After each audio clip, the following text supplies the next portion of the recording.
All right. Yes, we are ready. I see that this meeting is being live streamed. So hello, everyone.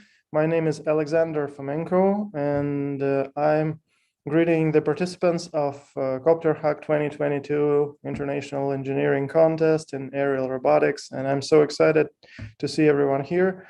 And you might be watching this in recording, but now we're live streaming and you can see it both ways. So I also greet everyone who is here, Yuri, Raman, and Kirill.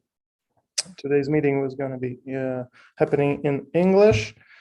And today we're going to talk about the area that I'm aware of. And I personally have something to share with the community, as my experience recently has been pretty diverse and interesting for any drone enthusiast. So I'm currently living in the United States. I moved from Moscow. I was born and raised in Moscow, Russia, and I've been working with drones since like the very start of this beautiful industry in like 2012. I was happy to work with Copter Express and be involved in project learning in Russia. And then 2 years ago, I moved to United States and recently started working at Middle Tennessee State University as a coordinator of the lab of unmanned aircraft systems. And also recently I started teaching one of our courses, which is aerial cinematography. And this is a really, really cool new occupation for me. And I'm being busy here, and I can also be called a professor because everyone in, it's not a like academic title, but everyone teaching in American university is like automatically called a professor. So I'm kind of proud of this. All right. So, and yeah. So what is going to happen today? I'm also a commercial drone pilot in the United States, licensed, and I've been working in the United States as a contractor and performing some like kind of part-time drone jobs, including inspections and stuff. And we're going to jump right into the drone markets, which are actually in United States. So today we're going to talk about drone opportunities for employment, startup business in the United States of America. And I gotta tell you that this is something exciting. There's a lot to do, and but at the same time there are some limitations that make drone opportunities better for less developed or more poor countries than the United States. We're going to talk about this today. And to start with, to briefly describe what are we going to be talking about, I'm going to share a screen to show my first brief about capable drone markets in United States right now for employment and own business. I hope everyone's seeing my screen share. And the thing is, like, shortly speaking, today, 2021, the drones are out there for 10 years already, and we're dealing with the demand for the next services. Of course, everyone started with photo and video production. Then infrastructure inspections, that's a huge area, and people are going to pay a lot. Businesses and corporations are paying a lot for inspections of power lines, power plants, including solar and wind plants, as well as traditional type huge buildings, factories, inspections of anything large which requires attention and has not easy access for human. Then building inspections, mostly for insurance companies, so-called underwriting inspections, inspections meant to assess the damage from any natural or human-caused disaster. surveying and mapping in construction and land management. Yes, there is a lot out there, and it's been out there forever. Mostly we're talking about jobs that were previously made by humans, and drones are just making it easier, cheaper, and more convenient. Then a huge part of is military. I have underestimated this in my own career before coming to United States. And even now, I'm working in civil lab, which we teach here how to operate drones, how to get yourself involved into civil industry, not military. But as I learned from my colleagues and our alumni, there is a lot of military contracts and jobs out there, and they have a huge share of market, which is not that fortunate to me because I'm kind of pacifist guy, and I would never really wanted to be involved in military. But at the same time, in the United States of America, I'm reassessing this. Like for me, I'm taking a look from a different view. Agriculture, farmers are ready to pay a lot to maximize profits and to save harvests from being under cared if you don't like take a look at them from the air. And it's not like 10 years ago. Now there's a lot of opportunities in agriculture, and United States is an agricultural country. There's a lot of crops and fields. And also a very new thing is, I mean, it's not like very new. It's AI-based drones, artificial intelligence-based algorithms that are out there for like years already. But now I see a lot of startups, and I personally met people who develop software for AI-based autonomous inspections, including like industrial buildings and residential buildings, roofs, and warehouse inventory. So this is what I'm going to talk about today. And all of these applications on the screen share are current. I mean, there's already a lot of people working on them.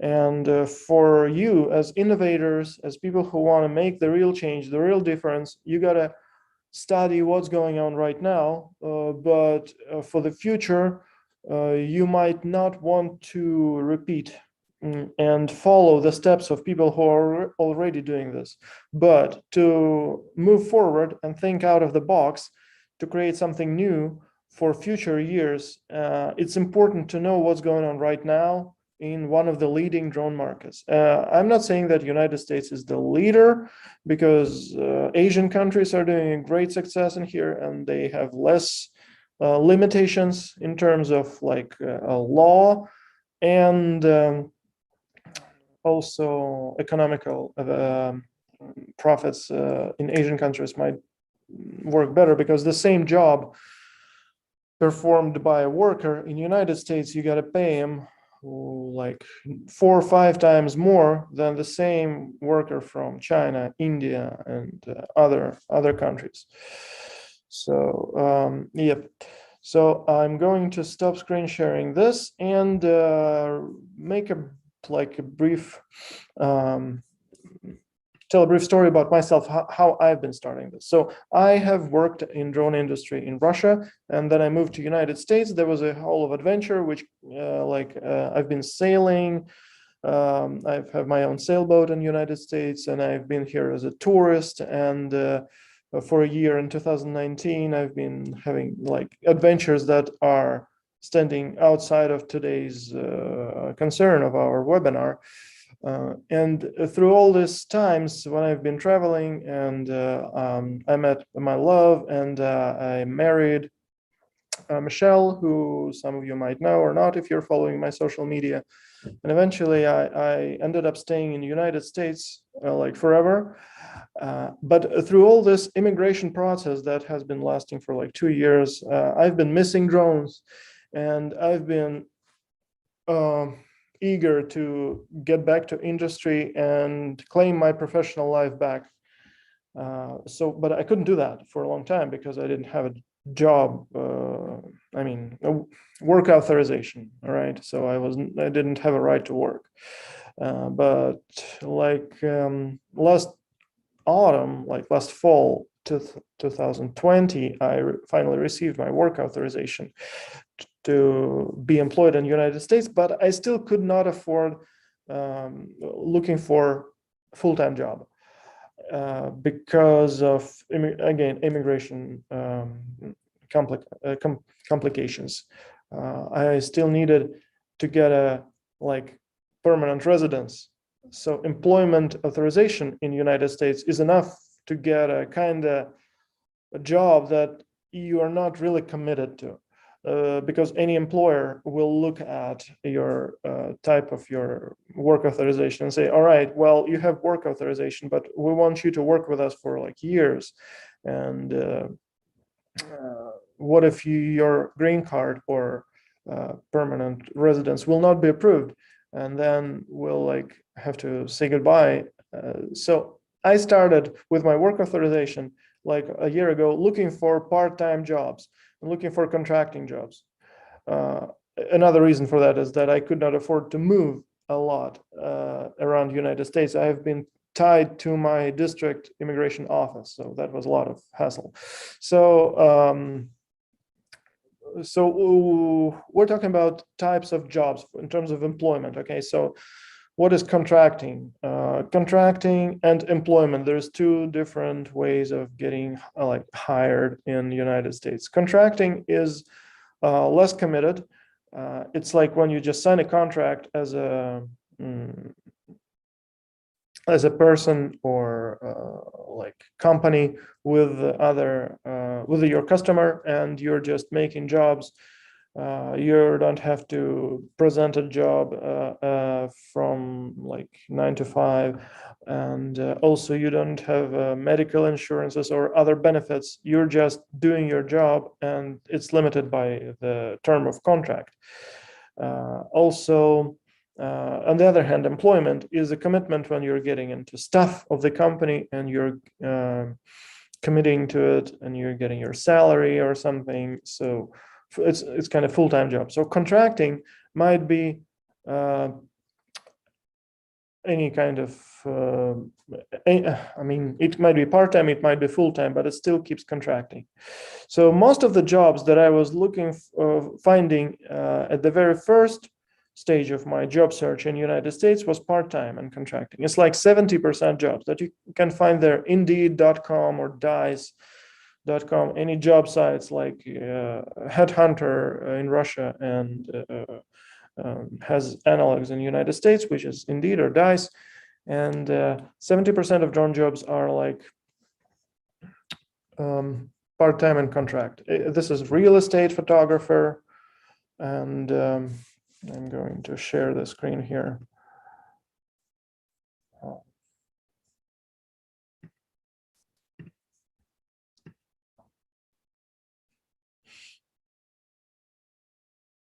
All right, so 3 points. Real estate photographer here.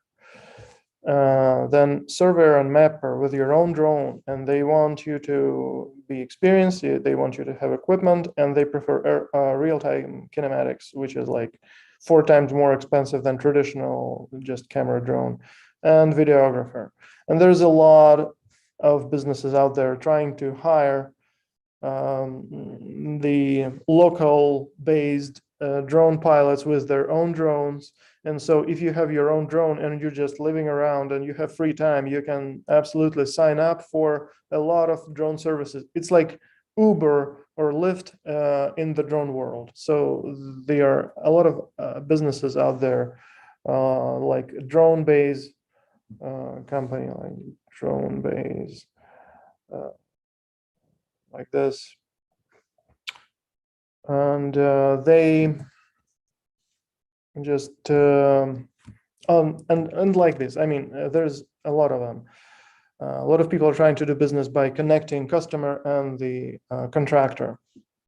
But in my own experience, I've been out there, registered in like 4 of them, and being actively online and showing that my area of operations is like really large. I've been living in Pennsylvania then, and my area of coverage that I was willing to serve was including Boston, New York, Philadelphia, Washington, D.C., like the hugest cities.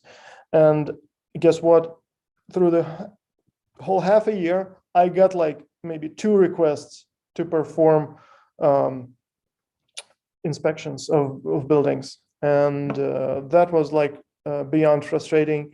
And so from the first impression, it looks like there's a lot of jobs out there, but part-time and contracting opportunities are not just, I mean, they require more effort. You have to like present yourself. You got to start your own business and offer yourself as a contractor, like with a real cool portfolio, and search for clients yourself. Like, and I was not like ready to try this, and I wanted to just search for a full-time job first. And finally, at the beginning of 2021, I was approved with my permanent residence in the United States and got my green card. So, and this brought me to the whole United States job market. And guess what? There's a lot happening here. So the first thing is the drone jobs are everywhere. So United States is very diversified country. There's no just like one capital city and the rest of the country is doing nothing. No, it's not like that. So every state has a capital city, and there is a financial and social center around the whole country. I mean, most of the population lives along the coast. So along the coast, there's New York, Washington, D.C., Miami on the East Coast, and then on the West Coast, there's San Francisco, Los Angeles, Seattle, and there's a lot of choice already. And you got to choose like where are you willing to move. And I was willing to move anywhere to commit to, because I really wanted to find a cool opportunity. And like there is a lot of choice. And for the full time, I just chose to not, I didn't include like part-time and contracts. So I went for full-time right away. And what have I found? Like this recent spring, like spring 2021, the most demand is for senior software developer. Yes, they want you to develop the software for their drones and for their services. And some companies develop their own aircraft and they need software for it. Others use already like someone else's hardware, like Skydio. Skydio is a drone with artificial intelligence, which avoids like all the obstacles around, and it can see the whole picture around himself. Not like DJI, obstacle avoidance, it's just sees, it might see, it might not see any obstacles, and then trying to avoid them. But Skydio is just almost always surveying the whole surrounding area and just making its way through the bushes, through the trees, through the wires, antennas on the roof, anything. And these people are busy developing software to bring it to use for practical industry applications, which are a lot. For example, like there's a Eagle View company, and they do a software where a roof surveyor, like in the old times before drones, roof surveyor had to climb on top of the roof and just like do it visually, and that was risk with the ladder, and people were falling down the roofs. And later on they started, we've been teaching people who were meant to shift to drones, like DJI drones, like flying Mavics and making pictures of roofs with close-ups. But these people step even further. They make AI system which allows a surveyor to hit the button, and then the drone flies itself on top of the roof and makes the whole job itself. It's amazing. It's just like unbelievable. I've seen this myself, and the drone just makes its own job, avoiding all the obstacles on the roof and making the whole map. Then what?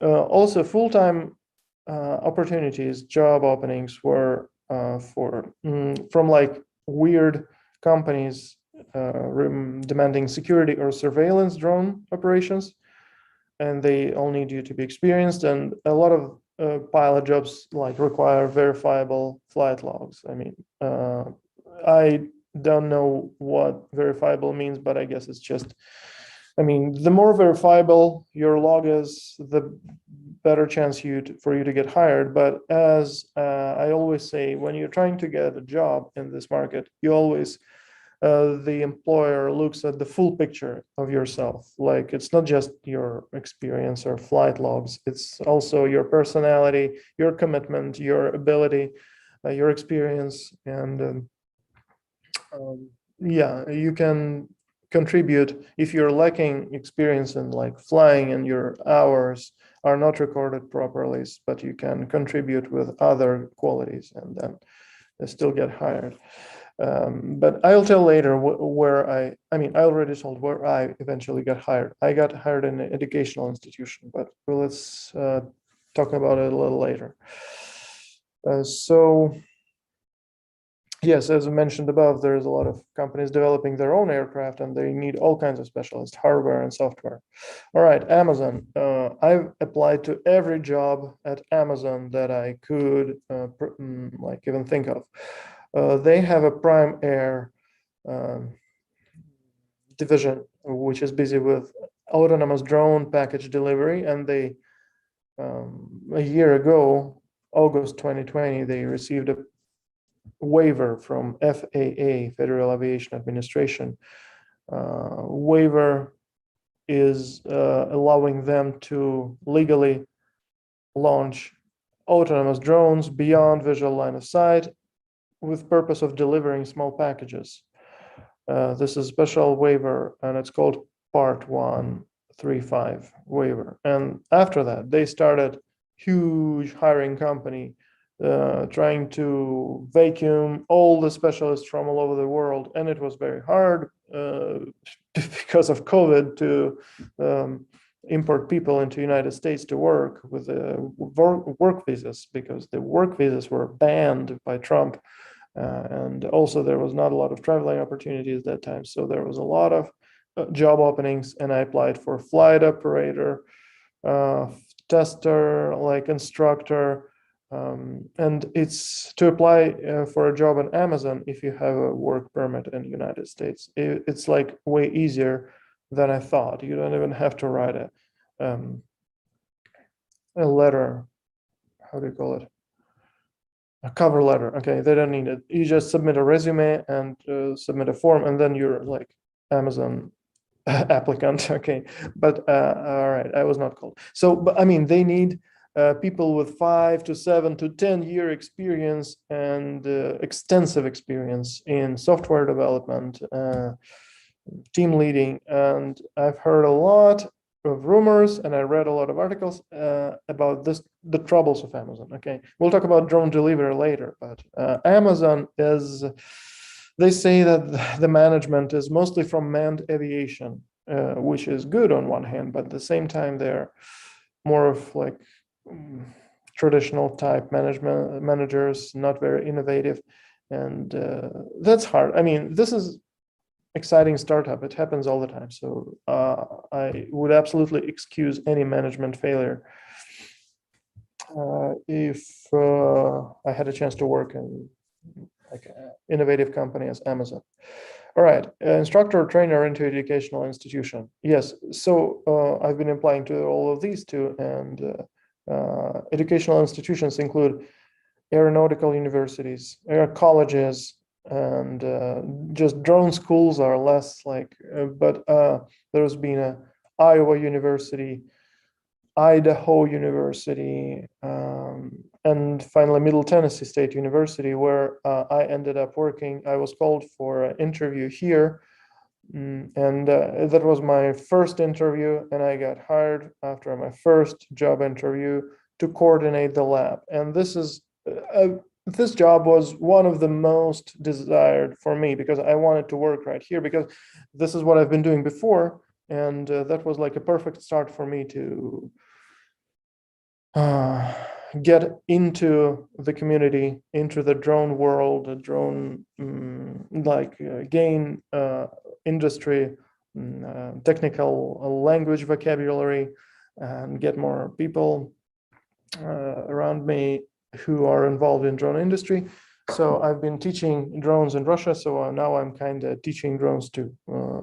So there are students who have like the whole program in aerospace department, where we teach, like, there's manned aviation pilots program, then it's aviation maintenance, air traffic dispatching, and aviation management, as I mentioned, right?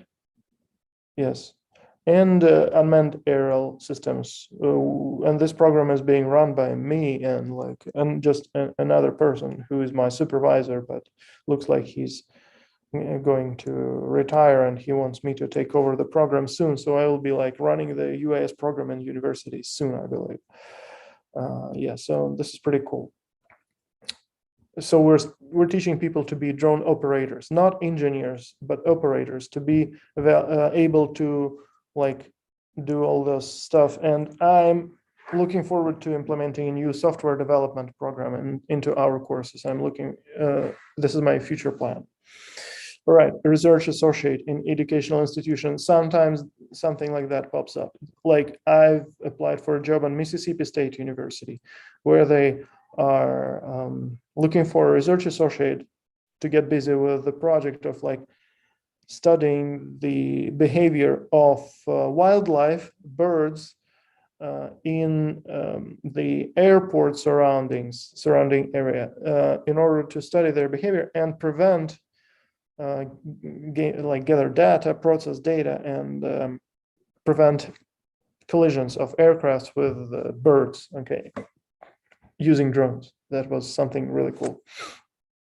Also, administrative jobs and management jobs are out there, because some companies, like huge companies, are starting their own drone departments, and they need management and just pilots, like people who, how do they call it? Flight test operators, drone testing. I've applied to FLIR and B+T. Also, there, not mentioned on this list, but there are companies like tree management. Okay, like in California, there is a lot of forests, like huge amount of trees all around the state. And guess what? They are managing, and sometimes they chop the trees. And this is in mountain areas with hard access. There is a job to deliver instruments or supplies to the groups of workers working somewhere on the mountain or some like.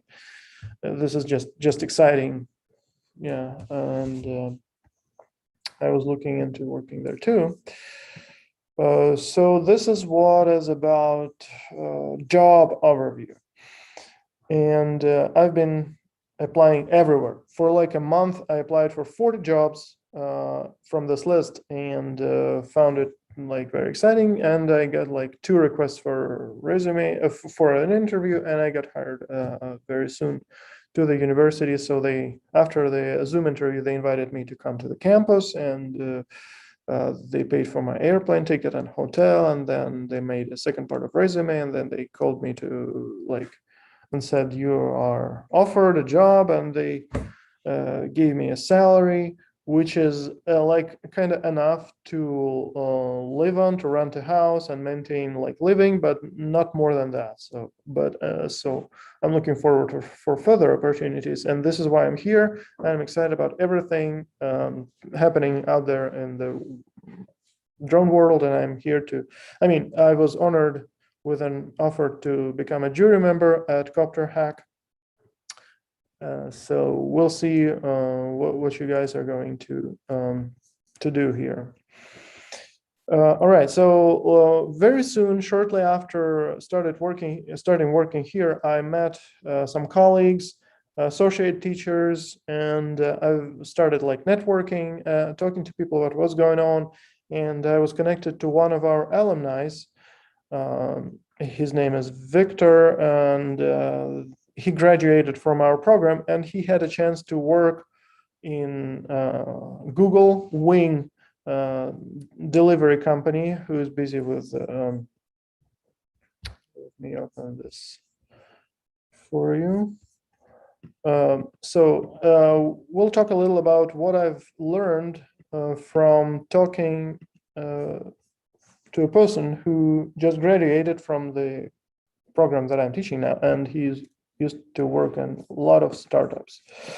So let's talk about drone delivery a little bit. So this is I haven't mentioned this before. So there's no jobs for drone delivery out there.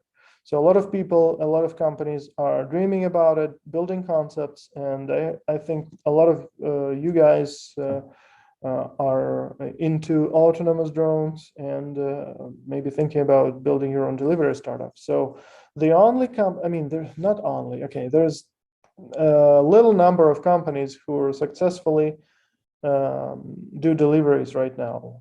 For example, Zipline in Africa are delivering medical supplies, and Google Wing is busy with delivering food, and this is not going that well for now, but I'm going to just briefly show you. Just tell me if you see this screen share right now.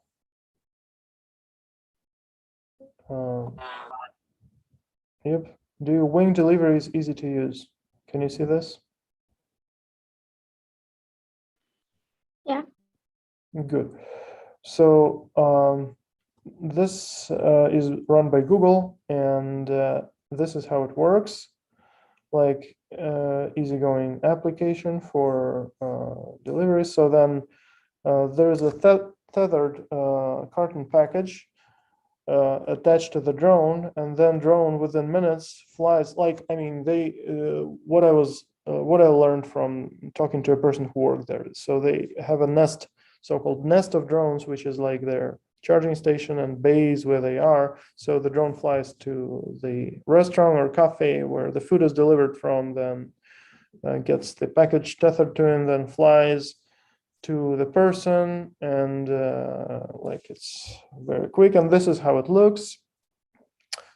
As you can see, there's a lot of motors for vertical takeoff and landing, and it's like, as I was told, there is a lot of backup systems on board, making it really safe, like doubled or tripled everything, batteries, ESCs, flight controllers, wirings, everything.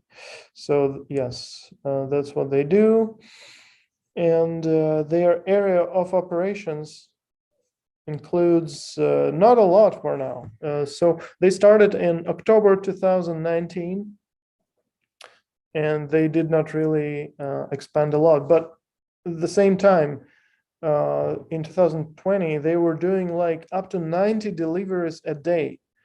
And in the United States, they're running in a little town of Christiansburg, Virginia, which is like flat, where most of the people live in the separate houses. So they deliver to, in the United States, it's easy because there is a lot of households living in separate houses with their own driveway. So like in between the street and the house, there is a huge area, front yard and the driveway. So they deliver there.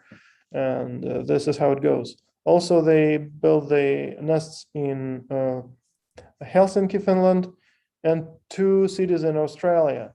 And it looks like in Australia, they're doing the best job for now. So like we can open their application in Google Play, and we see that there's not, like, the reviews are not the best.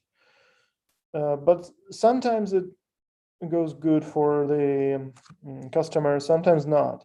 Like you can see that drone couldn't find his location, and he dropped it to the neighbor's driveway, and then they tried, something went wrong, tried to order, and like, I don't know what is the location of this. Is it United States or anything? But I mean, the system is around the same.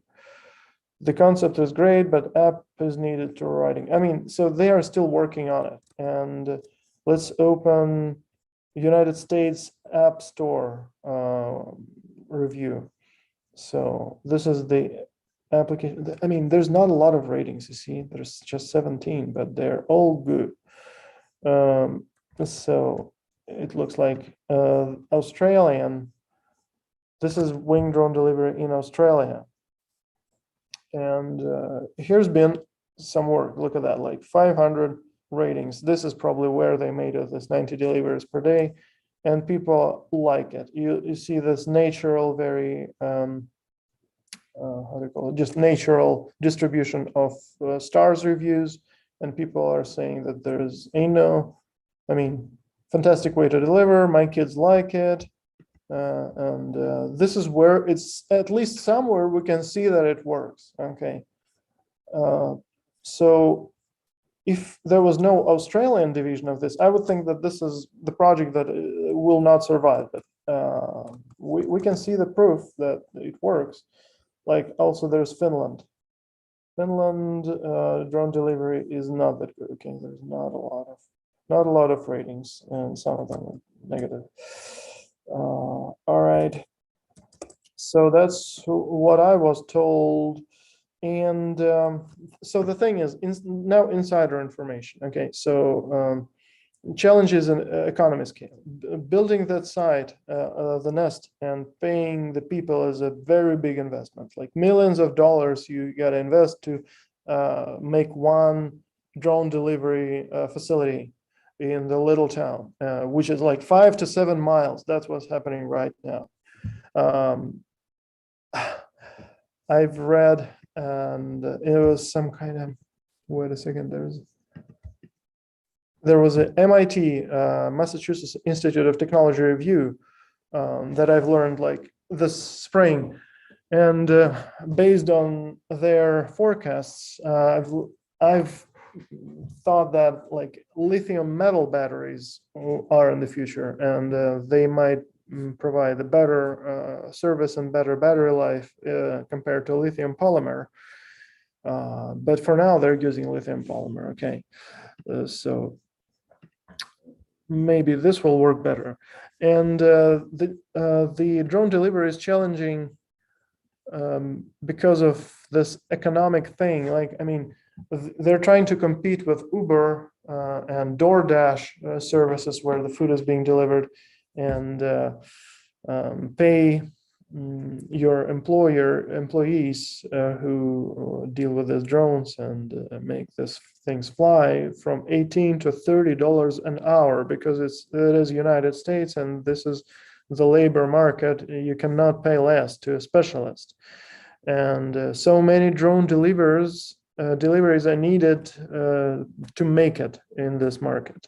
So they cannot compete yet, but there's a very low doubt that it will, because it's like manned aviation 100 years ago. A lot of people were having doubts in it and did not believe that someone will wish to travel on this weird flying machines, but we know where it went now after hundreds of years. Even 70 years ago, even in 40s, in 50s, there was already a huge difference compared to the early 20th century.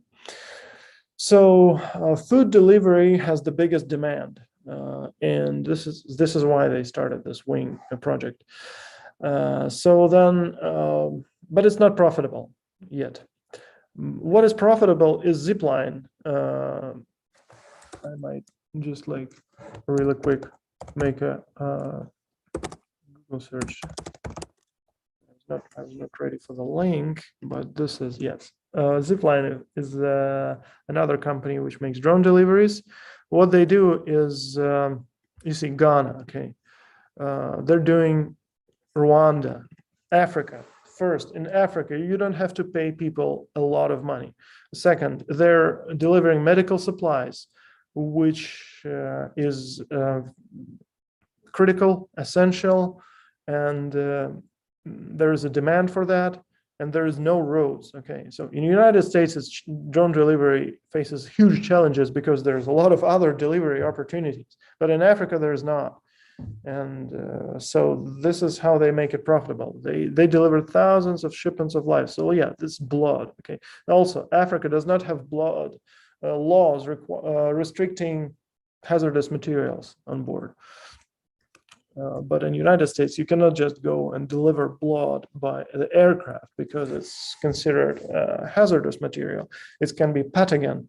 There might be some pathogens in blood, and if the aircraft crashes, this might become a problem for someone who finds it. Yeah, so I asked Victor what he thinks about most capable drone markets in terms of UAS operators' employment. So earlier today, I mentioned a lot of them, a lot of employment opportunities like photography, videography, surveying, mapping, instructing, surveillance, and inspections. But we didn't talk about military. So I was told, I was never involved, but I was told that military companies or contractors provide 45% in average salary increase for employees for the same job. And not all of them require security clearances, which I was surprised to hear, because I was thinking that for me, as not US citizen, it's like impossible to get involved with military, because they all, like, as I could see, they all need like security clearance. And to pass the security clearance, you have to be a US citizen, but not. I mean, I was told that I have to just search better if I want a military job. At the same time, as I said before, you can contribute by other qualities. Like if you don't have a clearance, but your knowledge are higher and better than someone's who has, you can still get hired.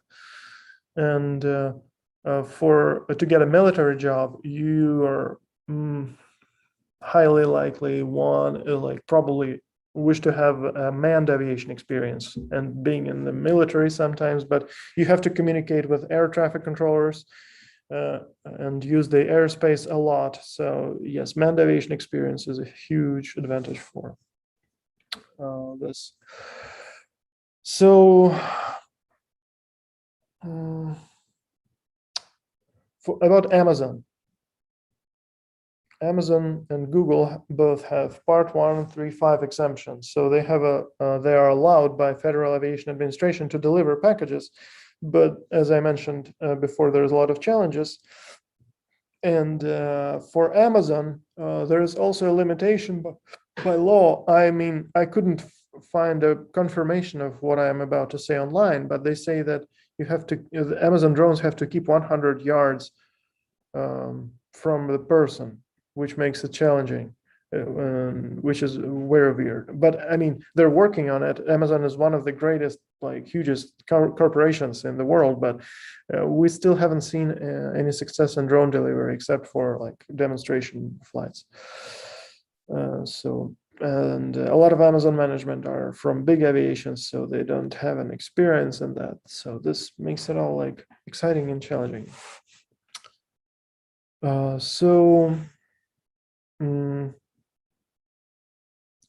Demand drives industry more than our ideas.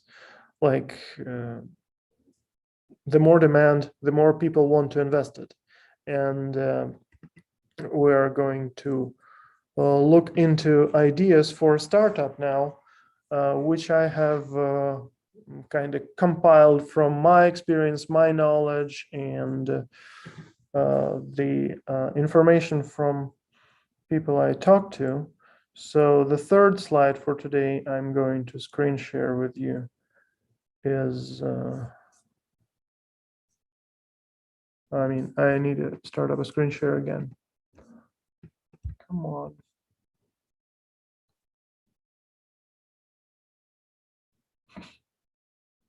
All right, so, that might sound funny, but ideas for a startup is kind of meme nowadays, but at the same time, the opportunities, if you want to try yourself and not getting paid for 9-to-5 work or employment, if you want to try a risk of investing your time and efforts and money into building something new and offering to the market. So, well, here's what's happening now. Again, it's not I'm pretty sure that in 3 or 5 years from now, it will be the same. So if you're not ready now to start your own business, you might want to think like out of the box and try to design something and foresee the future. But for now, the infrastructure inspections is a huge area for startup. Like, so as I mentioned, power line, power plant, and solar. So fixed wing drone makes a weak job within a few hours and with a millimeter level accuracy. And so the mathematics is like that. Like a lot of companies want to save money, and for a regular traditional inspection, you need to hire a helicopter and pay $500-$600 for helicopter. It's yeah, and then you pay extra money to the pilot for his job, which is $30-$40 per hour. And for unmanned aircraft, you already bought an aircraft and you're just paying $30-$40 per hour.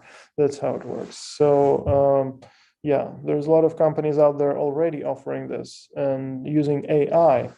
For example, like I will just jump real quick aside and show you what I found like just recently. There's a link about inspection. Okay, let's talk about inspections. This idea for startup number 1, inspections and the artificial intelligence in inspections on it. So I'm going to screen share the Zoom again, the browser again.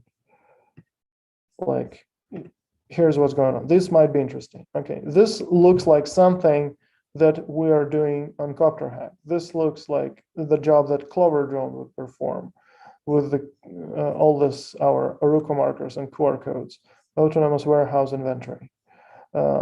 Autonomous drone and AI-based solution for increase of inventory efficiency and quality. Okay, so this startup, Airvolute, was founded in 2017, and now they are still trying to make it run, but there's some job positions and there is staff in this company. So I don't know what's happening inside of this company, but this looks like something that you could do. Okay, and it's not. I don't think it's ever late to compete in the AI field. All right. So another one, Eagle View. This is a company that I've personally met. Their managers, they came to us to show their roof inspection AI solution using Skydio drone. So like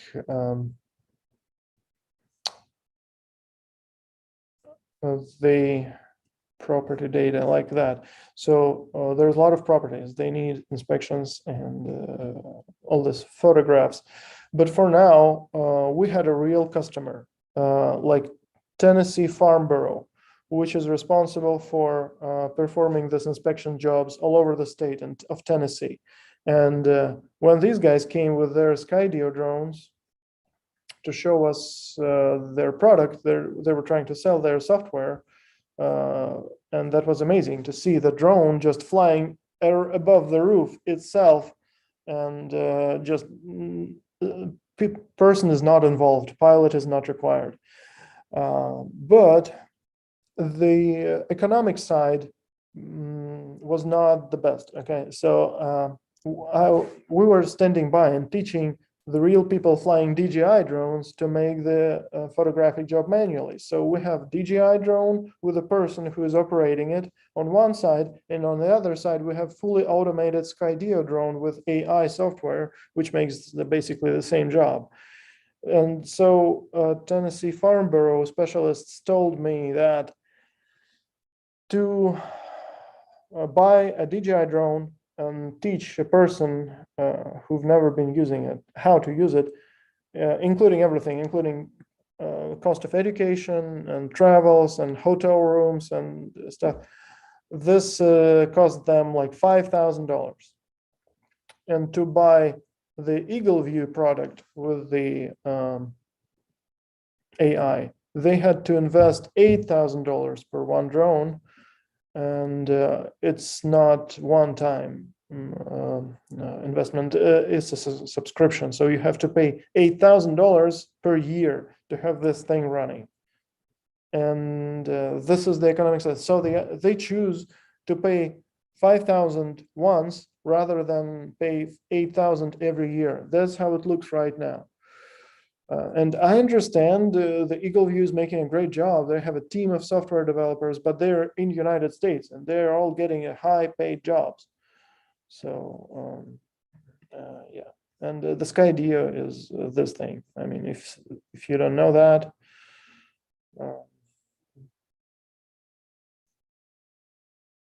like, yeah, they have news that someone switches from DJI to Skydio to improve 3D models, but I mean, some people do, some people not. Come on, maybe you'll be loading. Okay, yeah. So yes, this drones fly themselves and then avoid all the obstacles around. Yes, so autonomous inspections. All right, this is what happens with autonomous inspections in startups. Oh my God, we're running out of time. I want to talk a lot. All right, let's briefly get back to. I'm stopping this share and going back to my node regarding ideas for startup.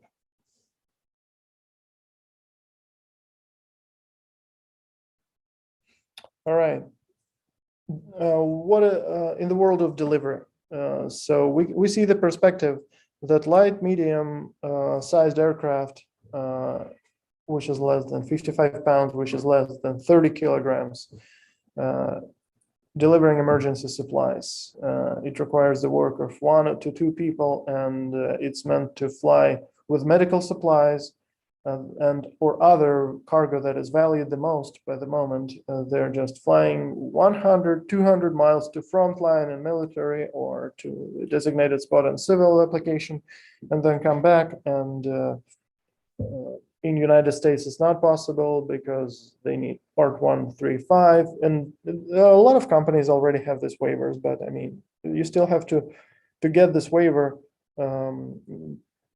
to be approved to deliver goods in this way. You gotta convince the Federal Aviation Administration that your operations are safe, and to prove this. So again, hazardous materials are the problem here. But again, not in US, in less developed countries, this is an opportunity. Military surveillance, like, I mean, what drones do in military? They do like strikes and maybe launching rockets and something, but most of the time they do surveillance using different payloads and multispectral sensors, thermal vision, and just regular cameras, high resolution cameras. And in less wealthy countries for military, there is an opportunity, because in the United States, all software and hardware for military needs to be made in the United States because of military. Okay, you cannot import, you cannot use Chinese drones in the United States military and their software as well. And this exciting part is agriculture. To see trouble zones in your crops, you got to be using multispectral sensors and then drones. So again, agricultural plane is complicated and not that accurate and expensive. And drones are just the best solution for this.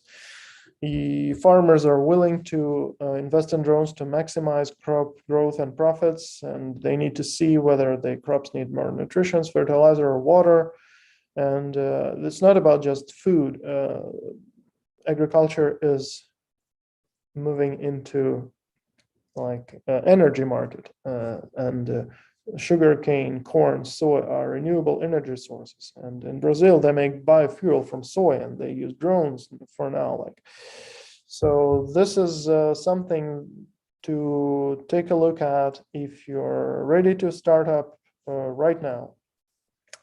And if you don't, you can just keep searching, keep looking for the ideas, and study and think out of the box. Like I would like to.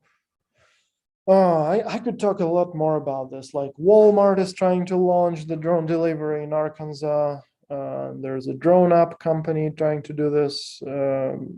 Walmart tried to collaborate with Zipline last January, like this 2021 January. There was news that Walmart invested in Zipline, but then for some reason they stopped it and reinvested in drone app. Drone Up is now busy with the drone delivery project in Arkansas, the same Walmart store that they was going to do with Zipline. And like to kind of conclude all of my hot speech, I would like to say what my colleagues wish to say to drone enthusiasts and who dream to work and make money with their passion. So think outside of the box. And if it's profitable now, it doesn't mean it will be in 2-3 years. Like Google now switches medical deliverers to make something in foreign countries. And for sure, in 10 years from now, industry will be completely different. Like 10 years ago, you had to be a really rich farmer to make a drone inspection on your fields, and now it's just happening everywhere. Like now, as a farmer, you just have to invest $10,000 to inspect like thousands of acres with a nice drone, and you will be profiting from that. So you're willing to invest right now. And so what happened with me like the other week, like 2 weeks ago, we had in university, the president was giving a reception for the start of the new academic semester and giving all us an official part.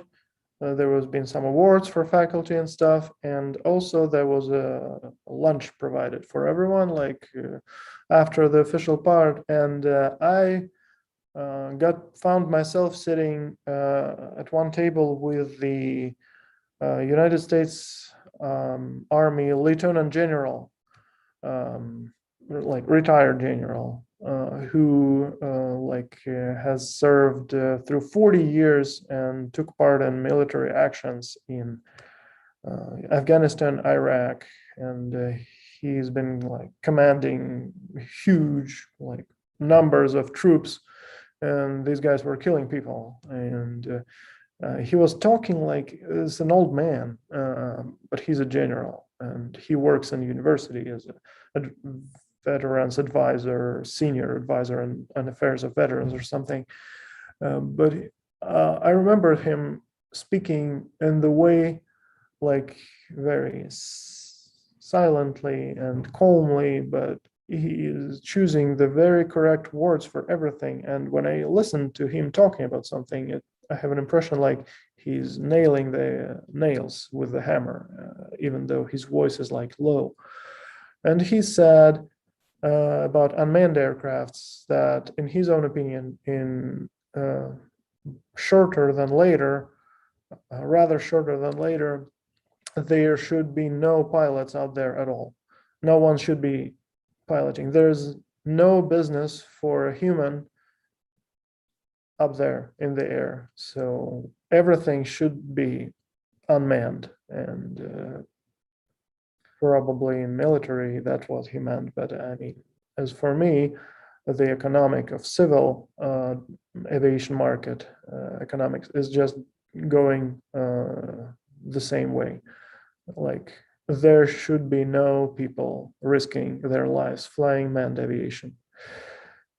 So this is where I am happy to conclude my webinar today. And if you have any questions, that's fine.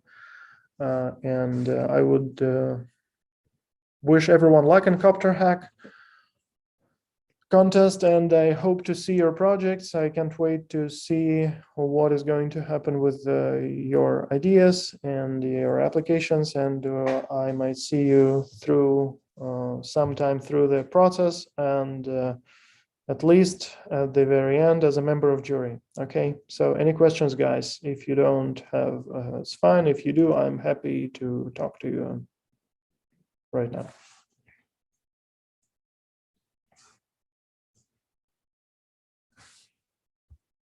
All right, Lena, I'm done. Great. I start our live